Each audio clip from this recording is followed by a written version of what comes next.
साधना की भूमिका के परिधि बिंदुओं पर हमने बात की है। अब हम उसके केंद्रीय स्वरूप पर भी विचार करें।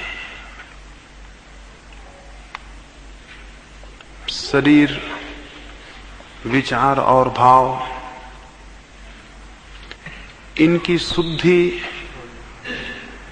और इनका शुद्ध स्वरूप उपलब्ध करना प्राथमिक भूमिका है।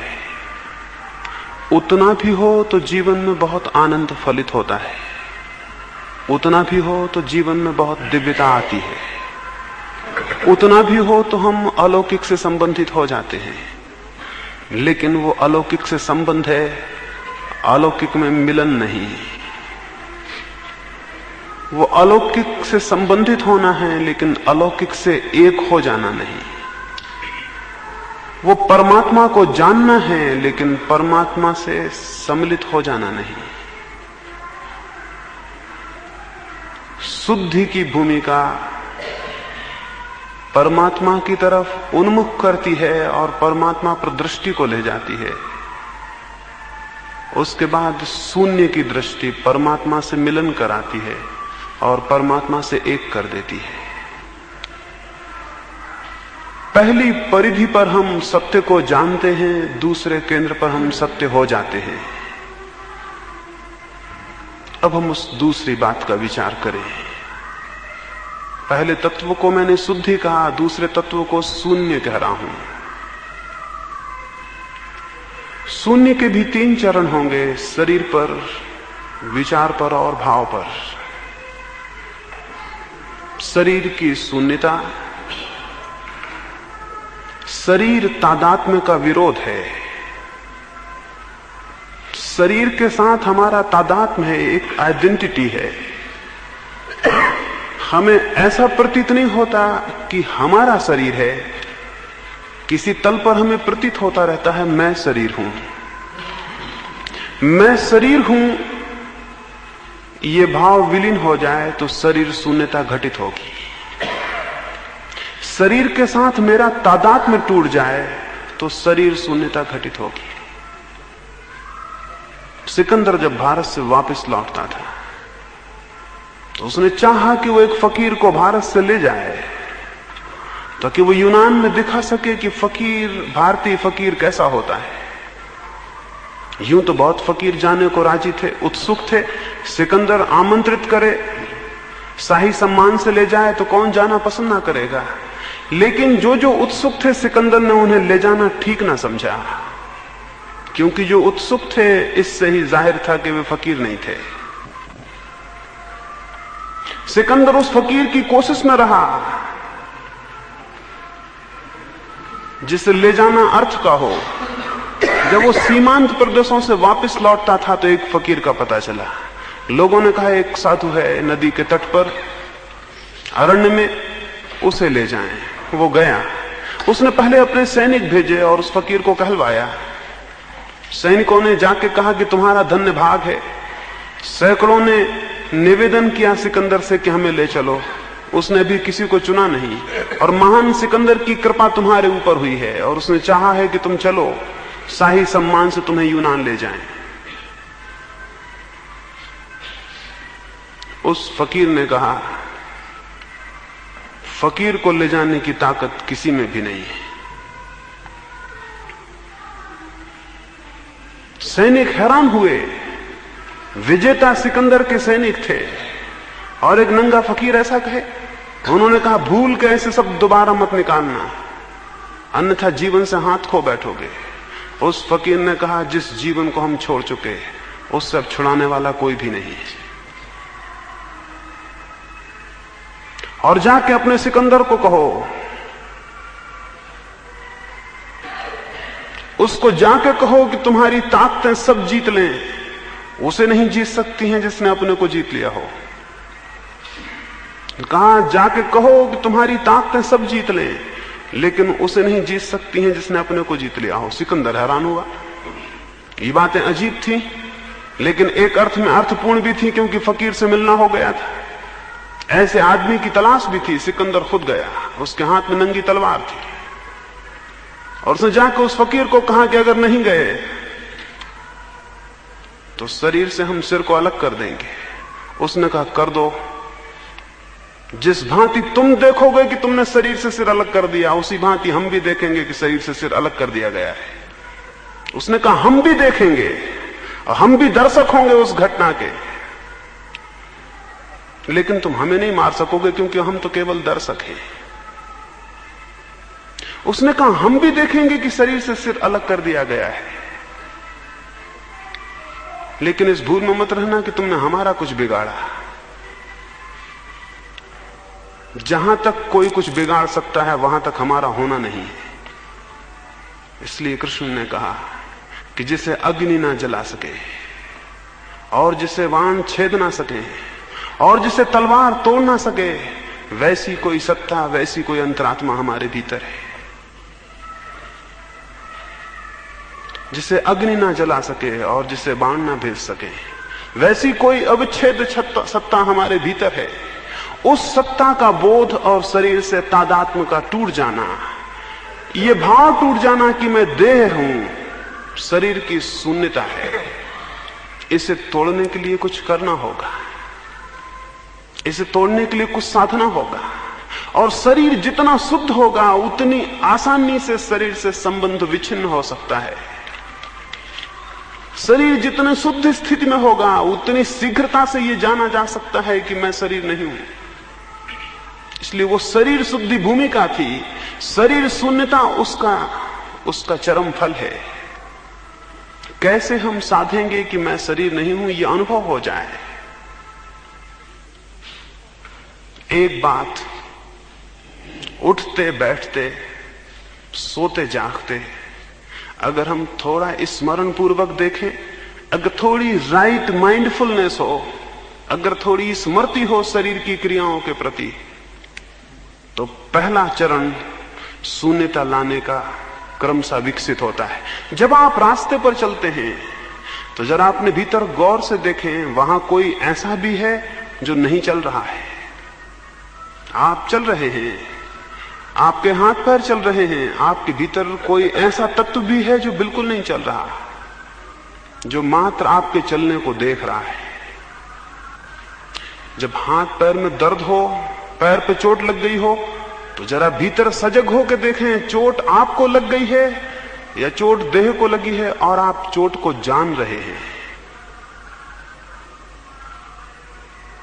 जब कोई पीड़ा हो शरीर पर, तो जरा सजग होकर देखें कि पीड़ा आपको हो रही है, आप केवल पीड़ा के साक्षी हैं, पीड़ा के दर्शक हैं।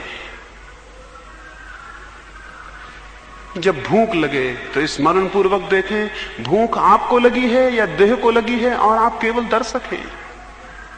और जब कोई खुशी आए तो उसको भी देखें और अनुभव करें कि वो खुशी कहां घटित हुई है। जीवन के उठते बैठते चलते सोते जागते जो भी घटनाएं हैं, उन सब में एक स्मृति पूर्वक इस बात का विवेक और इस बात की निरंतर चेष्टा देखने की कि घटनाएं कहां घट रही हैं, वे मुझ पर घट रही हैं या मैं केवल देखने वाला हूं। हमारी आदतें तादात्म्य की घनी है। अगर आप एक फिल्म भी देखते हो, एक नाटक देखते हो, तो यह हो सकता है कि आप फिल्म या नाटक देखते हुए रोने लगे,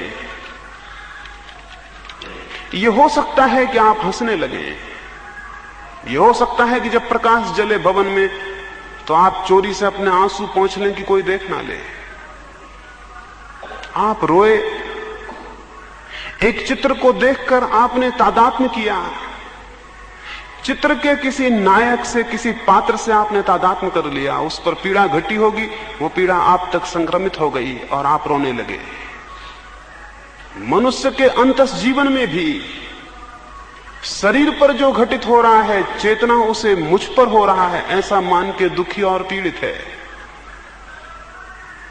सारे दुख का एक ही कारण है कि हमारा शरीर से तादात्म्य है, और सारे आनंद का भी एक ही कारण है कि शरीर से तादात्म्य विच्छिन्न हो जाए, हमें ये स्मरण आ जाए कि हम देह नहीं।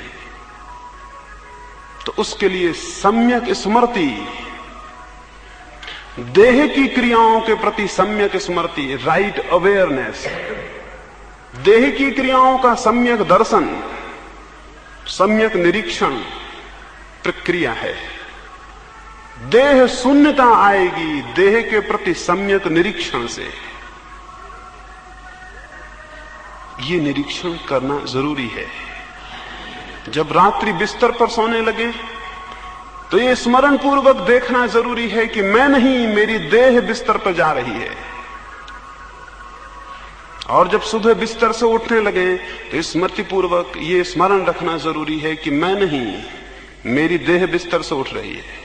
नींद मैंने नहीं ली है, नींद केवल देह ने ली है। और जब भोजन करें तो जाने कि भोजन केवल देह ने किया है।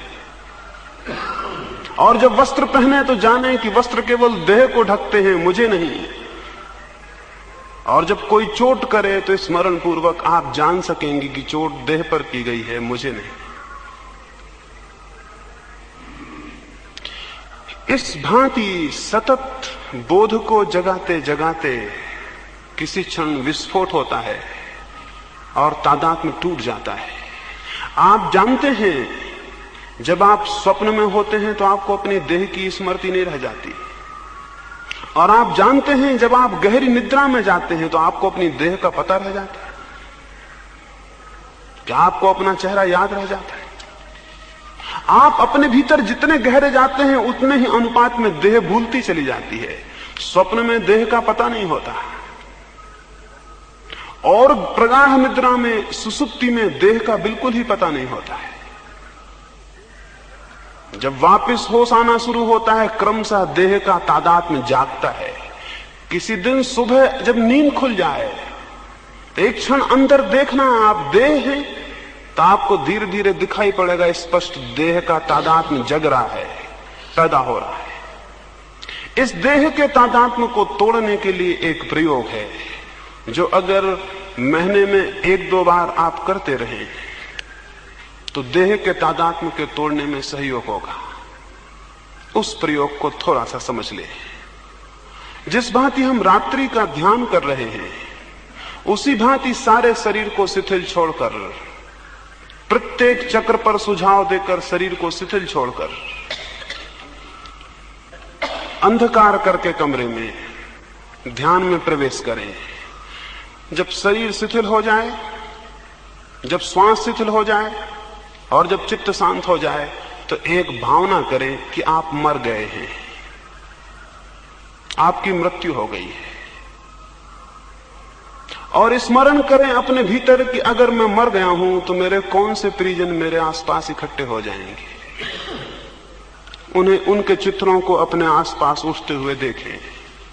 वे क्या करेंगे, उनमें कौन रोएगा, कौन चिल्लाएगा, कौन दुखी होगा, उन सबको बहुत स्पष्टता से देखें। वे सब आपको दिखाई पड़ने लगेंगे। फिर देखें कि मोहल्ले पड़ोस के और सारे परिजन इकट्ठे हो गए और उन्होंने लाश को आपकी उठा के अब अर्थी पर बांध दिया है। उसे भी देखें और देखें कि अर्थी भी चली और लोग उसे लेकर चले और उसे मरघट तक पहुंच जाने दें और उन्हें उसे चिता पर भी रखने दें। ये सब देखें। ये पूरा इमेजिनेशन है, ये पूरी कल्पना है। इस पूरी कल्पना को अगर थोड़े दिन प्रयोग करें तो बहुत स्पष्ट देखेंगे। और फिर देखें उन्होंने चिता पर आपकी लाश को भी रख दिया और लपटें उठी हैं और आपकी लाश विलीन हो गई। जब ये कल्पना इस जगह पहुंचे कि लाश विलीन हो गई और धुआं उड़ गया आकाश में और लपटें हवाएं हो गई और राख पड़ी है, तब एकदम से सजग होकर अपने भीतर देखें कि क्या हो रहा है। उस वक्त आप अचानक पाएंगे आप देह नहीं है। उस वक्त तादात्म्य एकदम टूटा हुआ हो जाएगा। इस प्रयोग को अनेक बार करने पर जब आप उठाएंगे, प्रयोग करने के बाद भी चलेंगे, बात करेंगे और आपको पता लगेगा आप देह नहीं है। इस अवस्था को हमने विदेह कहा है। इस अवस्था को, इस प्रक्रिया के माध्यम से जो जानता है अपने को, वो विदेह हो जाता है। अगर ये 24 घंटे सध जाए और आप चलें, उठें, बैठें, बात करें और आपको स्मरण हो कि आप देह नहीं है, तो देह शून्य हो गई। और ये देह शून्य हो जाना अद्भुत है। ये अद्भुत है, इससे अद्भुत कोई घटना नहीं है। देह का तादात्म्य टूट जाना सबसे अद्भुत है। देह शुद्धि, विचार शुद्धि और भाव शुद्धि के बाद जब देह की शून्यता का ये प्रयोग करेंगे तो ये निश्चित सफल हो जाता है और तब जीवन में बड़े अद्भुत परिवर्तन होने शुरू हो जाते हैं। आपकी सारी भूलें और सारे पाप देह से बंधे हुए हैं। आपने जीवन में एक भी भूल और एक भी पाप नहीं किया होगा जो देह से बंधा हुआ न हो।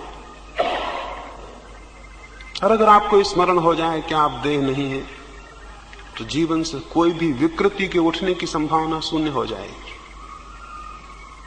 तब अगर कोई आपको तलवार भोंक दे तो आप देखेंगे उसने देह में तलवार भोंक दी और आपको कुछ भी पता नहीं चलेगा कि आपको कुछ हुआ। आप अस्पर्शित रह जाएंगे। उस वक्त आप कमल के पत्ते की तरह पानी में होंगे। उस वक्त जब देह शून्यता का बोध होगा तब आप स्थिति प्रज्ञ की भांति जीवन में जिएंगे। तब बाहर के कोई आवर्त, तो बाहर के कोई तूफान और आंधियां आपको नहीं छू सकेंगी, क्योंकि वे केवल देह को छूती हैं। उनके संघात केवल देह तक होते हैं, उनकी चोटें केवल देह तक पड़ती हैं। लेकिन भूल से हम समझ लेते हैं कि वो हम पर पड़ी, इसलिए हम दुखी और पीड़ित और सुखी और सब होते हैं। ये आंतरिक साधना का, केंद्रीय साधना का पहला चरण है कि हम देह शून्यता को साधें। ये सध जाना कठिन नहीं है। जो प्रयास करते हैं वे निश्चित सफल हो जाते हैं। दूसरा तत्व आंतरिक साधना का विचार शून्यता है। जिस भांति मैंने कहा कि सम्यक निरीक्षण से देह शून्यता घटित होती है, उसी तरह विचार के सम्यक निरीक्षण से विचार शून्यता घटित होती है। इस आंतरिक साधना का मूल तत्व सम्यक निरीक्षण है, राइट ऑब्जर्वेशन है। इन तीनों चरणों में शरीर पर, विचार पर और भाव पर सम्यक स्मरण और सम्यक निरीक्षण, देखना,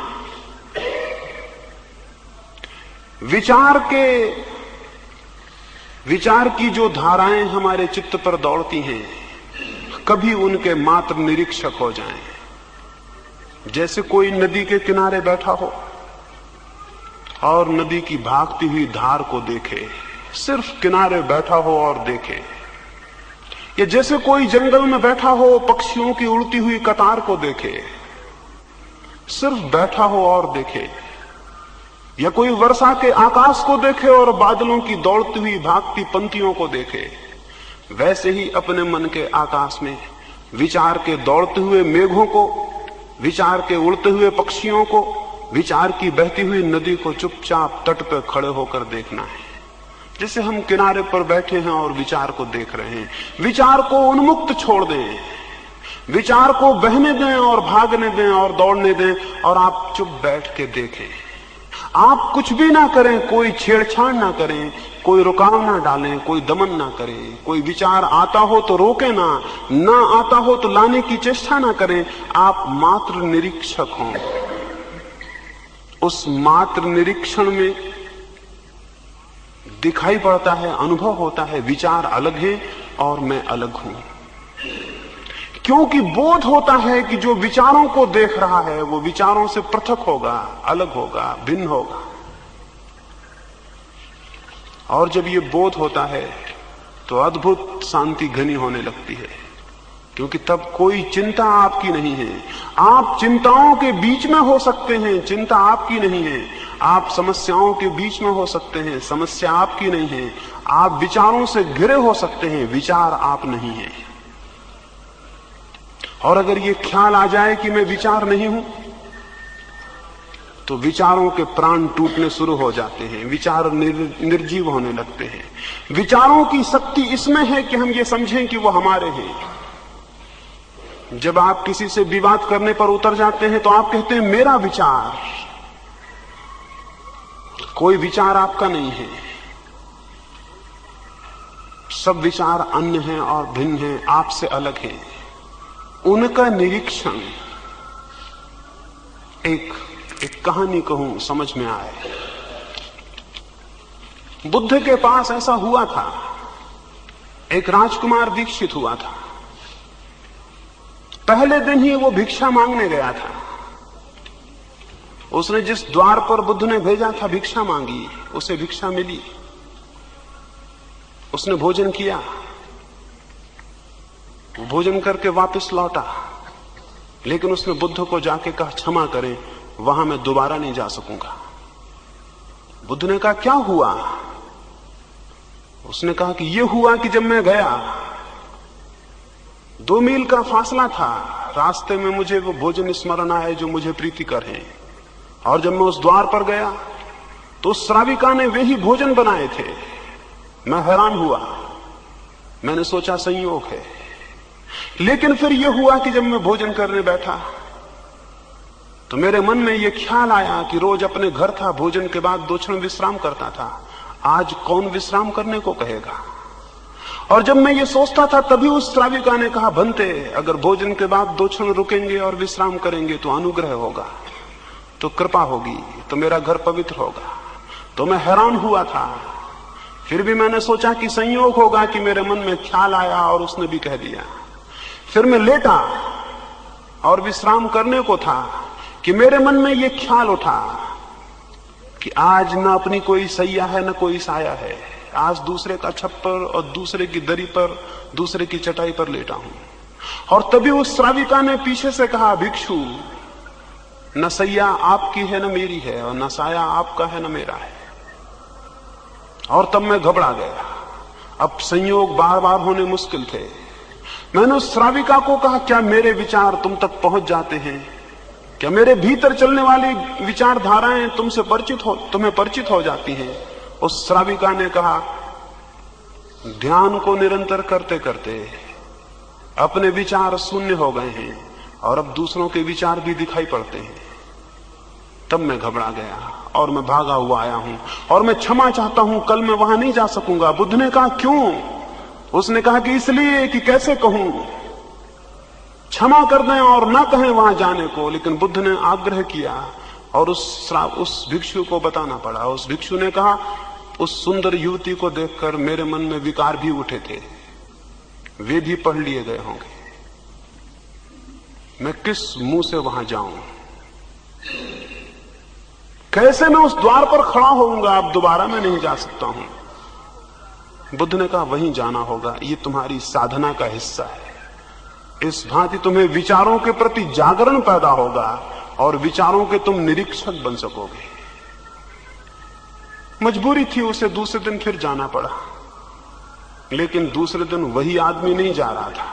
पहले दिन वो सोया हुआ गया था रास्ते पर, पता भी न था कि मन में कौन से विचार चल रहे थे। दूसरे दिन वो सजग गया, क्योंकि अब डर था। वो होश पूर्वक गया और जब उसके द्वार पर गया तो क्षण भर ठहर गया। सीढ़ियां चढ़ने के पहले अपने को उसने सचेत कर लिया। उसने भीतर आंख गड़ा ली। बुद्ध ने कहा था, भीतर देखना और कुछ मत करना। इतना ही स्मरण रहे कि अनदेखा कोई विचार ना हो, अनदेखा कोई विचार ना हो, बिना देखे हुए कोई विचार निकल ना जाए, इतना ही स्मरण रखना बस। वो सीढ़ियां चढ़ा अपने भीतर देखता हुआ।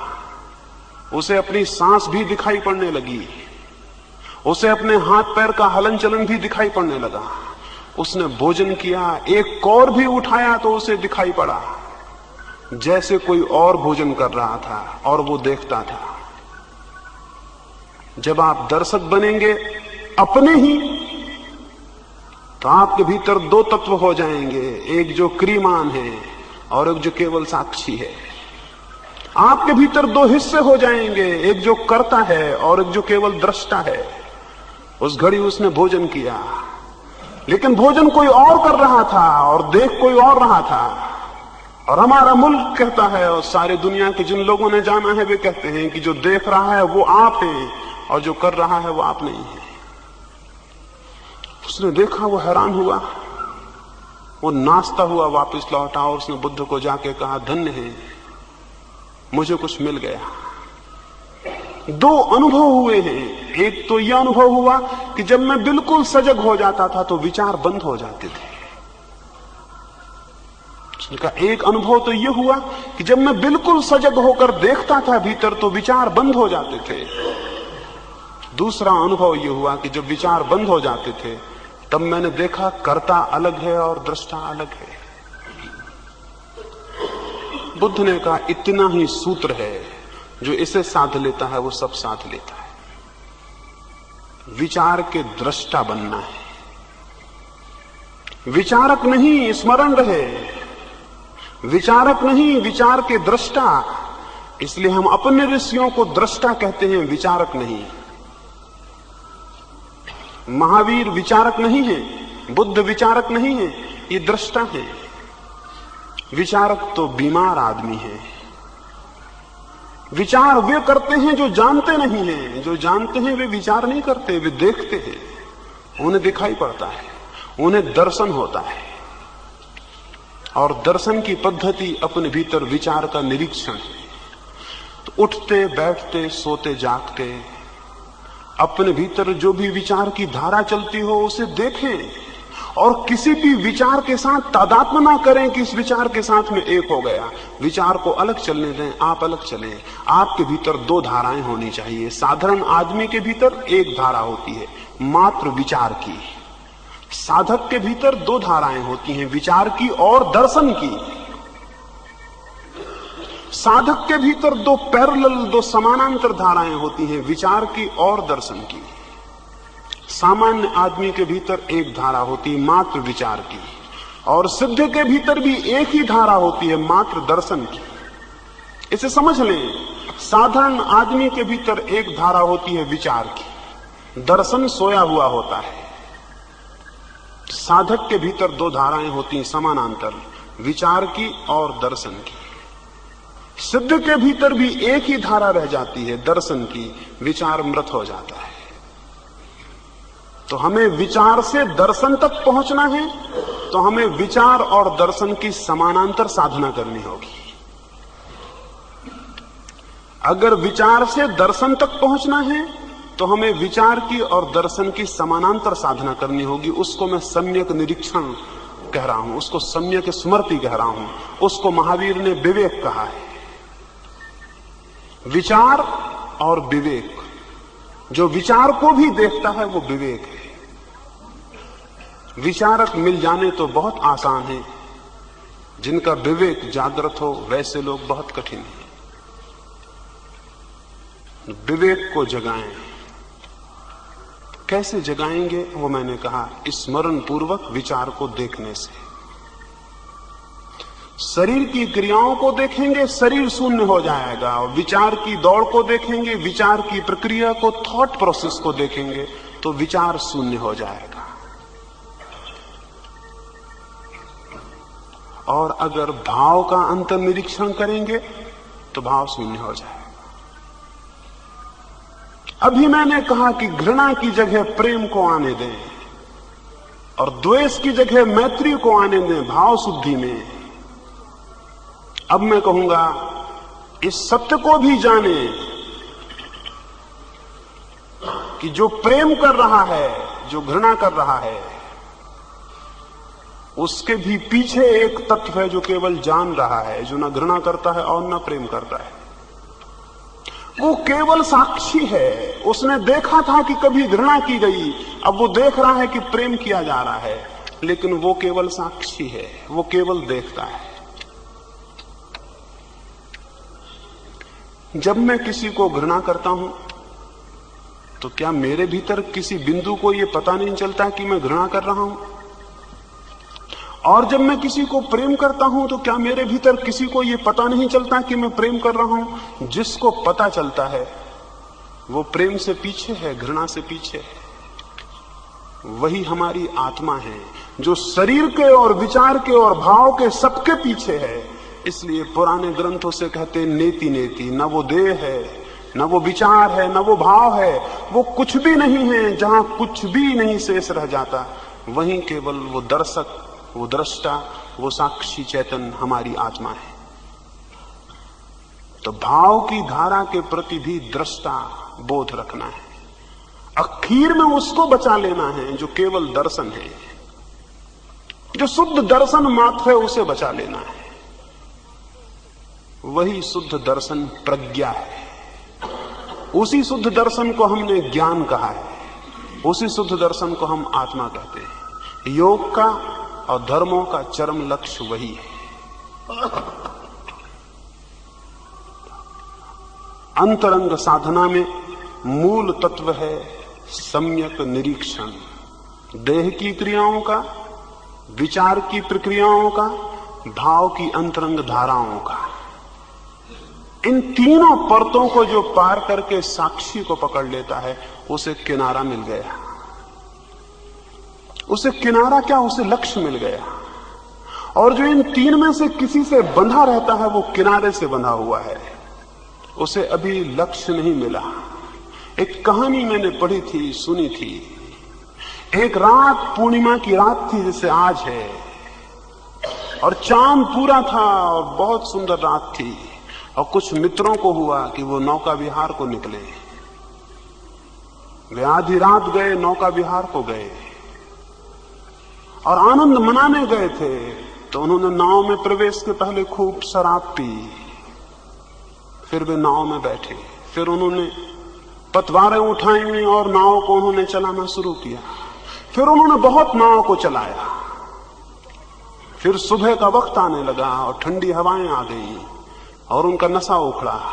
और उन्होंने सोचा हम कितने चले आए होंगे, रात भर नाव चलाई है। और उन्होंने गौर से देखा, वे उसी तट के किनारे खड़े थे जहां वे रात आए थे।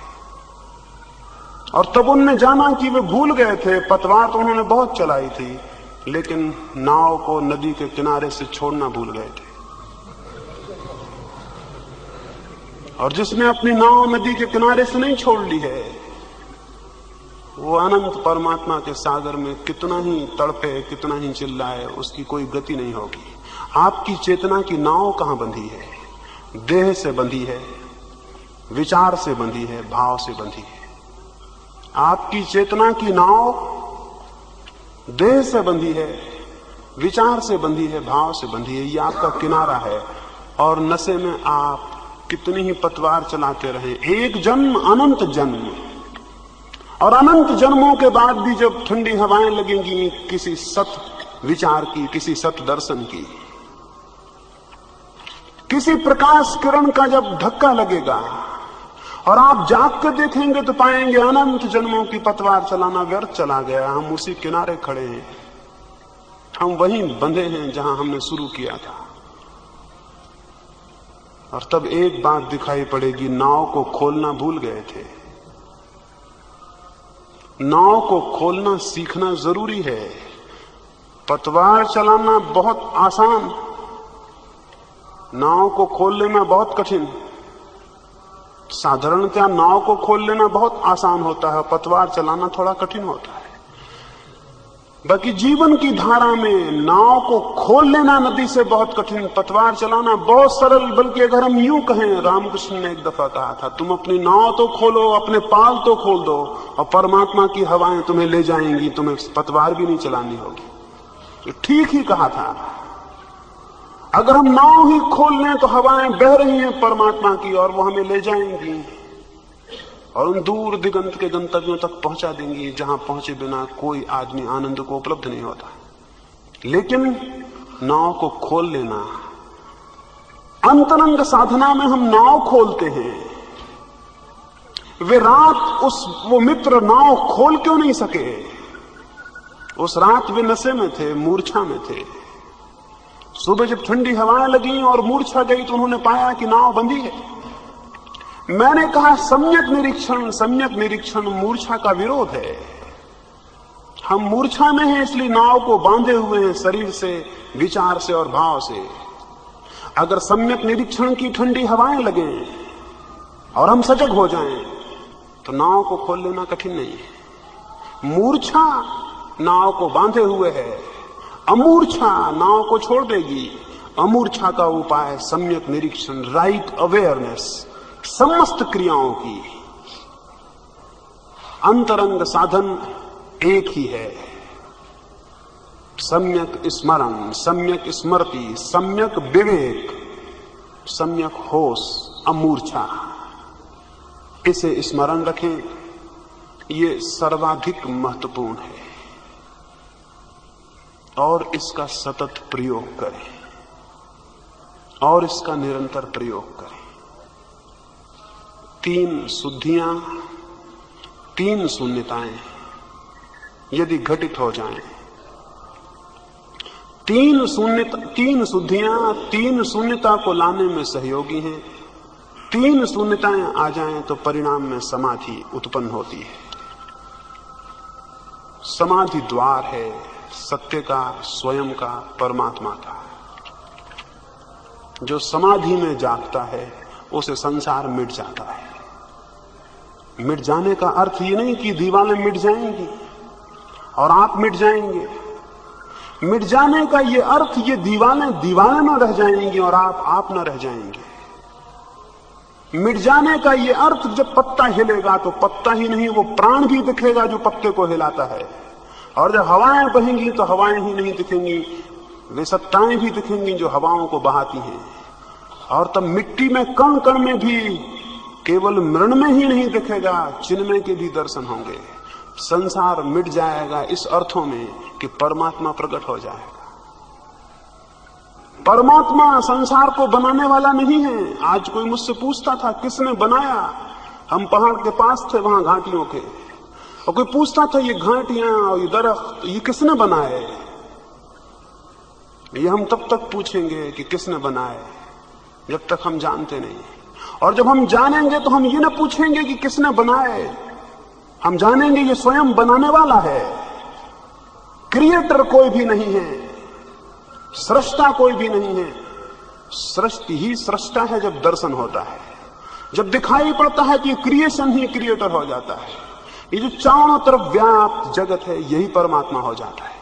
संसार के विरोध में परमात्मा नहीं मिलता, संसार का बोध विसर्जित होता है, परमात्मा उपलब्ध हो जाता है। तो उस समाधि की अवस्था में सत्य का बोध होगा, आवृत सत्य का जो ढका है। और ढका किससे है? किसी और से नहीं, हमारी ही मूर्छा से ढका है। सत्य पर पर्दे नहीं है, हमारी आंख पे पर्दे हैं। इसलिए जो अपनी आंख के पर्दों को गिरा देगा वो सत्य को जान लेता है। और आंख के पर्दे कैसे गिराए जाएं उसकी मैंने चर्चा की है। 3 शुद्धियां और 3 शून्यताएं आंख के पर्दों को गिरा देंगी। जब आंख बिना पर्दे की होती है उसको हम समाधि कहते हैं। वो शुद्ध दृष्टि जो बिना पर्दे की होती है उसको हम समाधि कहते हैं। समाधि चरम लक्ष्य है धर्मों का, समस्त धर्मों का, समस्त योगों का। ये हमने विचार किया, इस पर चिंतन करेंगे, इस पर मनन करेंगे, इस पर निधिध्यासन करेंगे, इसे सोचेंगे, इसे विचारेंगे, इसे प्राणों में उतारेंगे।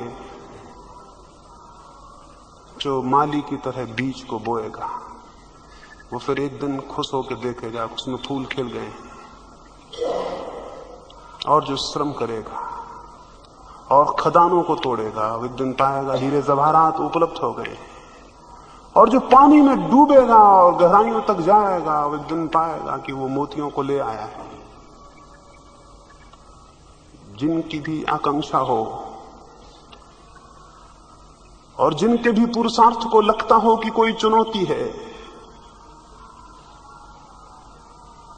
उनके प्राण कंपित होंगे, आंदोलित होंगे और वे अग्रसर होंगे। किसी पहाड़ पर चढ़ना उतनी बड़ी चुनौती नहीं है,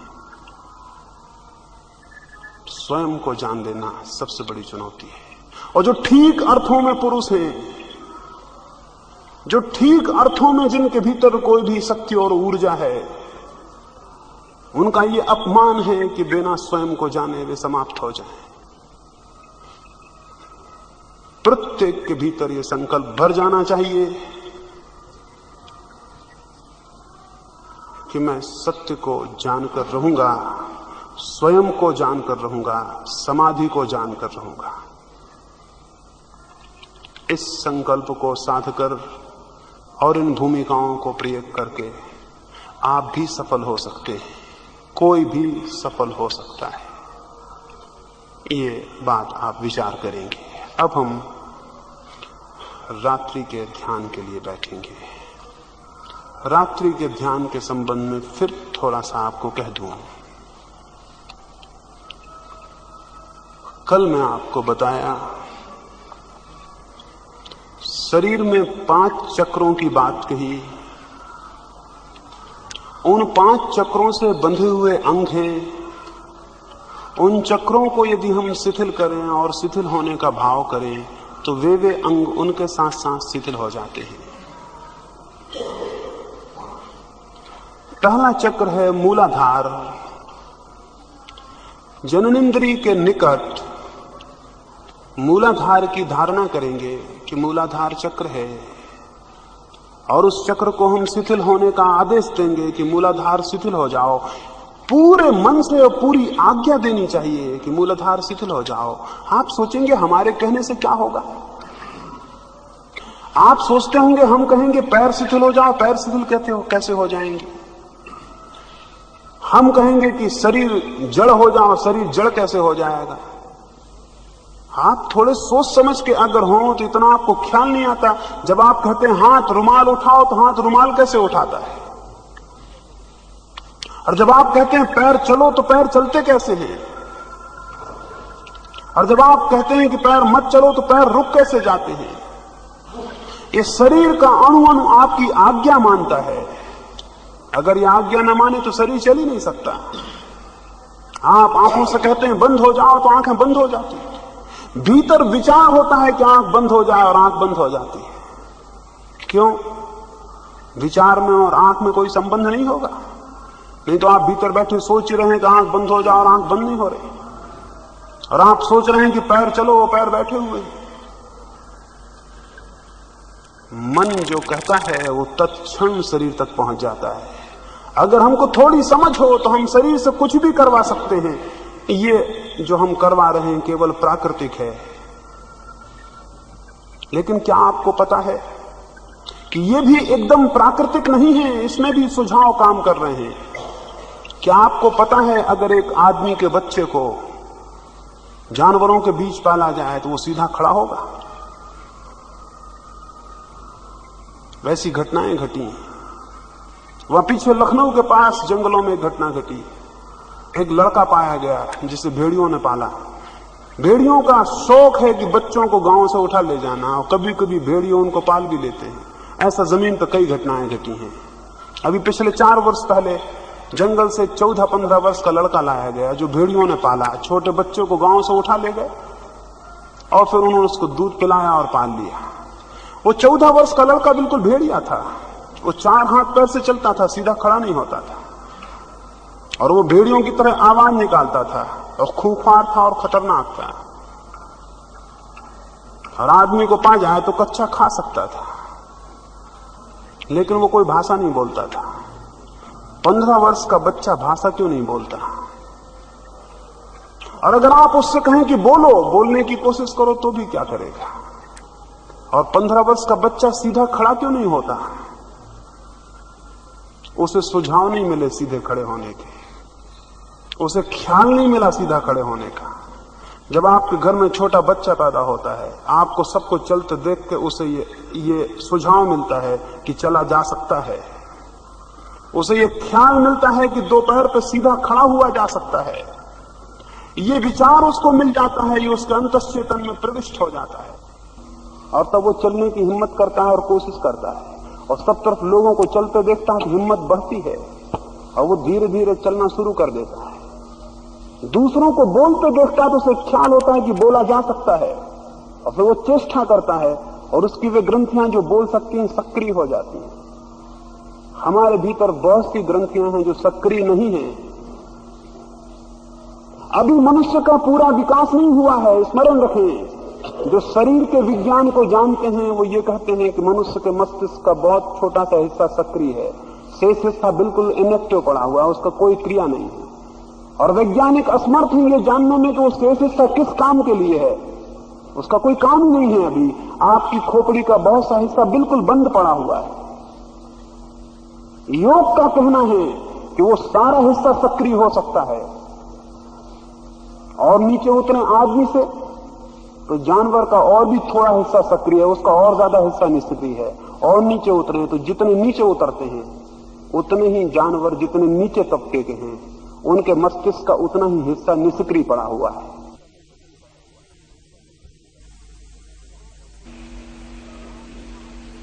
काश हम महावीर और बुद्ध का दिमाग खोल पाते तो हम पाते कि उनका सारा हिस्सा सक्रिय है, उसमें निष्क्रिय कुछ भी नहीं है। उनका पूरा मस्तिष्क काम कर रहा है पूरा, और हमारा छोटा छोटा टुकड़ा काम कर रहा है।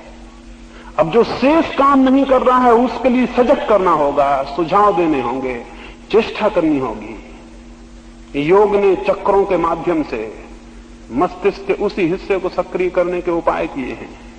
योग विज्ञान है, और एक वक्त आएगा कि दुनिया का सबसे बड़ा विज्ञान योग ही होगा। ये जो 5 चक्रों की मैंने बात कही, इन 5 चक्रों पर ध्यान को केंद्रित करके सुझाव देने से वे अंग तत्क्षण शिथिल हो जाएंगे। मूलाधार को हम सुझाव देंगे और साथ में भाव करेंगे कि पैर शिथिल हो रहे हैं, पैर शिथिल हो जाएंगे। फिर ऊपर बढ़ेंगे, नाभि के पास स्वाधिष्ठान चक्र को सुझाव देंगे और नाभि के आसपास का सारा यंत्र जाल शिथिल हो जाएगा। फिर और ऊपर बढ़ेंगे, हृदय के पास अनाहत चक्र को सुझाव देंगे, हृदय का सारा संस्थान शिथिल हो जाएगा। फिर और ऊपर बढ़ेंगे और आंखों के बीच आज्ञा चक्र को सुझाव देंगे तो चेहरे के सारे स्नायु शिथिल हो जाएंगे। और ऊपर बढ़ेंगे और चोटी के पास सहस्त्रार चक्र को सुझाव देंगे तो मस्तिष्क की सारी अंतस की अंदरूनी सारा का सारा यंत्र शिथिल होकर शांत हो जाएगा।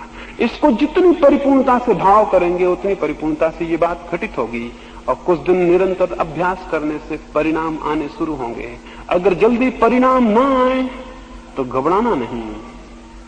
अगर बहुत जल्दी कुछ घटित ना हो तो कोई बेचैन होने की बात नहीं है। साधारण सी चीजें हम सीखते हैं, वर्षों लग जाते हैं। जो आत्मा को सीखने को उत्सुक हो उसे जन्म भी लग जाए तो थोड़ा समय है। तो बहुत संकल्प से, बहुत प्रतीक्षा से और बहुत शांति से प्रयोग करने से परिणाम अवश्यंभावी है। इन 5 चक्रों को सुझाव देकर शरीर को शिथिल करेंगे। फिर श्वास को शिथिल करने के लिए मैं कहूंगा तो उसे ढीला छोड़ देंगे, और मैं कहूंगा श्वास शांत हो रही तो भाव करेंगे। फिर अंत में मैं कहूंगा विचार शून्य हो रहे, मन शून्य हो रहा। ये तो प्रयोग होगा ध्यान का। इस ध्यान के पहले 2 मिनट भाव करेंगे और 2 मिनट भाव करने के पहले संकल्प करेंगे 5 बार। अब हम रात्रि के ध्यान के लिए बैठेंगे। इस ध्यान में सबको सो जाना है, लेट जाना है, लेट के ही उसे करना है। इसलिए अपना स्थान बना लें, बैठ के संकल्प करेंगे, भाव करेंगे और फिर लेटेंगे।